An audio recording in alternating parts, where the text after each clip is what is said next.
ವಿದ್ಯಾಧಿರಾಜ ತೀರ್ಥ ಶ್ರೀಪಾದ ವಡೇರ ಸ್ವಾಮೀಜಿ ದೈವಾಧೀನ ಕಾರವಾರ. ಗೋವಾದ ಕಾಣಕೋಣ ಸಮೀಪದ ಗೋಕರ್ಣ ಪರ್ತಗಾಳಿ ಜೀವೋತ್ತಮ ಮಠಾಧೀಶ ವಿದ್ಯಾಧಿರಾಜ ತೀರ್ಥ ಶ್ರೀಪಾದ ವಡೇರ ಸ್ವಾಮೀಜಿ 76 ವರ್ಷ ಹೃದಯಘಾತದಿಂದ ಸೋಮವಾರ ದೈವಾಧೀನರಾದರು. ಪರ್ತಗಾಳಿ ಜೀವೋತ್ತಮ ಮಠವು ಗೌಡ ಸಾರಸ್ವತ ಬ್ರಾಹ್ಮಣ ಸಮಾಜದ ಪೀಠಗಳಲ್ಲಿ ಪ್ರಮುಖವಾಗಿದೆ.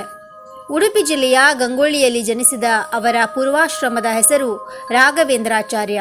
ದ್ವಾರಕಾನಾಥ ತೀರ್ಥ ಸ್ವಾಮೀಜಿಯವರಿಂದ 1967 ಫೆಬ್ರವರಿ 26 ಸನ್ಯಾಸ ದೀಕ್ಷೆ ಸ್ವೀಕರಿಸಿ 1973 ಏಪ್ರಿಲ್ 5 ಮಠಾಧೀಶರಾದರು.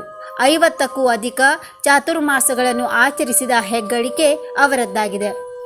2017 ಉದಯ ಭಟ್ ಶರ್ಮಾ ಎಂಬ ವಟುವಿಗೆ ವಿದ್ಯಾಧೀಶ ತೀರ್ಥ ಎಂಬ ನಾಮಕರಣ ಮಾಡಿ ಸನ್ಯಾಸ ದೀಕ್ಷೆ ನೀಡಿ ಉತ್ತರಾಧಿಕಾರಿಯಾಗಿ ನೇಮಕ ಮಾಡಿದ್ದರು.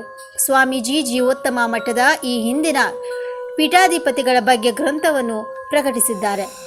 ಶಾಖಾ ಮಠಗಳ ಜೀರ್ಣೋದ್ಧಾರ, ಮೂಲ ಮಠದ ನವೀಕರಣ, ದೇವಸ್ಥಾನಗಳ ನಿರ್ಮಾಣ, ದೇಶದ ವಿವಿಧೆಡೆ ಧಾರ್ಮಿಕ ಕಾರ್ಯಗಳನ್ನು ಹಮ್ಮಿಕೊಂಡು ಗಮನ ಸೆಳೆದಿದ್ದಾರೆ.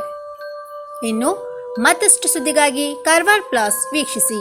ನೀವು ಯೂಟ್ಯೂಬಲ್ಲಿ ನೋಡ್ತಿದ್ದೀರಿ, ಸಬ್ಸ್ಕ್ರೈಬ್ ಮಾಡಿ, ಬೆಲ್ ಐಕಾನ್ ಕ್ಲಿಕ್ ಮಾಡಿ. ಧನ್ಯವಾದಗಳು.